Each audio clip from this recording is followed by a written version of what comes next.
Ce programme vous est offert par Kadibir. Notre patrimoine, c'est vous.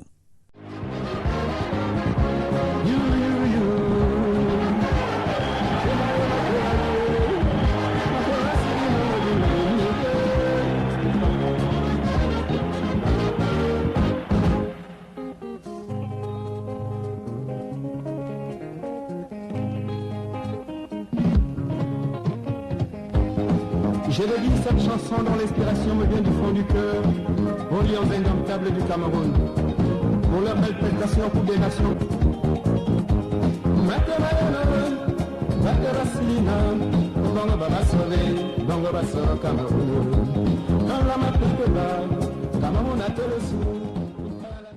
C'est sous leur manteau de détenteur du trophée de la CAN 88 que les Lions indomptables du Cameroun arrivent à la 17e phase finale de la Coupe d'Afrique des Nations de 1990 en Algérie. L'objectif a priori étant de préserver leur titre ou, au pire des cas, atteindre une étape honorable dans la compétition. Surtout qu'ils sont qualifiés pour la Coupe du Monde d'Italie.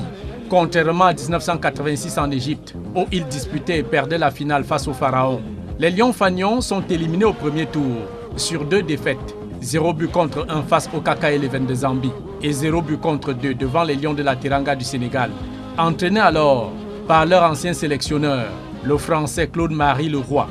Première explication de ce cuisant échec, une préparation bâclée. C'était un moment difficile pour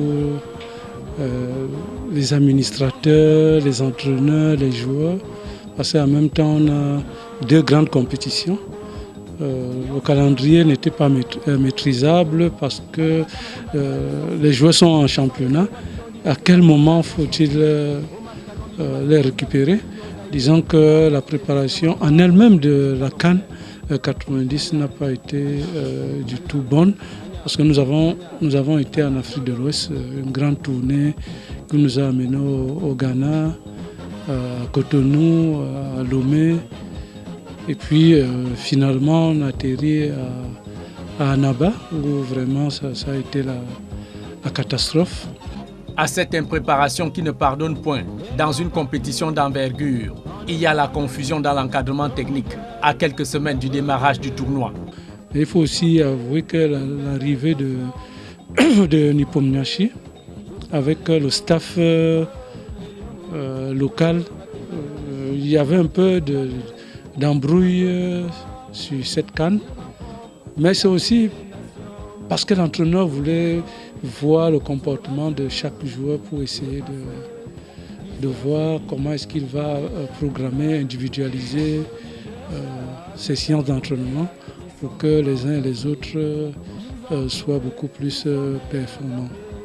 Au-delà de cet amateurisme observé dans le planning du stage pour la CAN et le cafouillage dans le staff des Lions, l'engagement total sur le terrain avait largement fait défaut aux joueurs durant les 2 matchs décisifs, excepté des remplaçants très engagés comme le portier William Andem, le défenseur Jules Denis Onana et l'attaquant Emmanuel Mabouan Kesak, auteur de 2 buts contre le Kenya.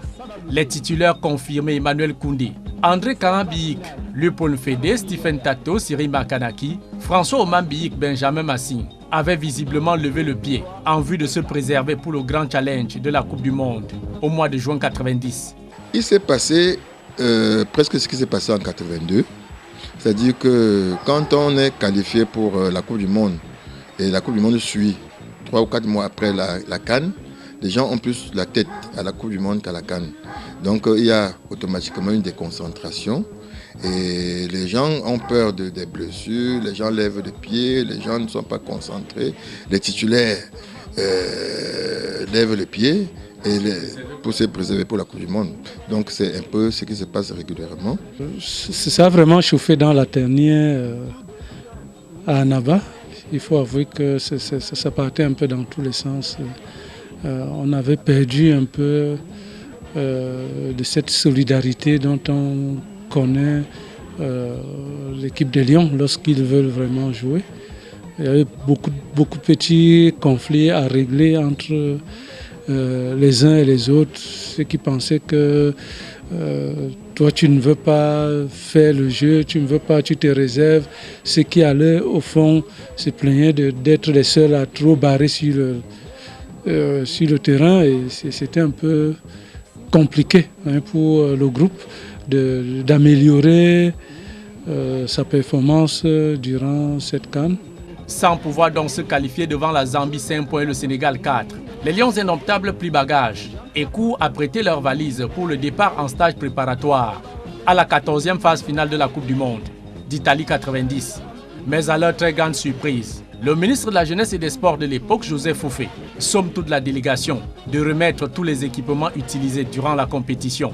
C'est une CAN qui était vraiment amère parce que je me souviens que nous avions même abandonné les équipements à l'aéroport, tout simplement, parce que le ministre de l'époque avait demandé que les joueurs rendent tout ce qu'ils avaient récupéré comme kit d'équipement de compétition. Et on avait trouvé que ce n'était pas normal de restituer l'équipement d'une compétition qui venait de s'achever. Alors on nous demandait de porter les valises et tout ça, serviettes qu'on avait déjà utilisées. Ce n'était pas du tout agréable. Ça allait dans tous les sens, mais comme je l'ai dit tantôt, la fédération à cette époque avait repris la main et a reformulé. La campagne d'Annaba pour les Lions indomptables s'achève dans le cafouillage et la confusion, comme elle avait démarré. En conclut les 22 mousquetaires de l'expédition algérienne. Mais il faut aussi l'avouer que le staff a repris la main à ce qui concernait la Coupe du Monde qui se profilait à 6 mois. Les gens se sentant en danger de ne pas pouvoir participer à la Coupe du Monde se sont remis au travail. Et là, on a vraiment cravaché parce qu'il n'y avait plus que la Coupe du Monde et le championnat local. Donc jongler entre les deux compétitions, ça nous a permis de reprendre la main et de retrouver la grande solidarité qui a toujours été partagée par les joueurs de la sélection.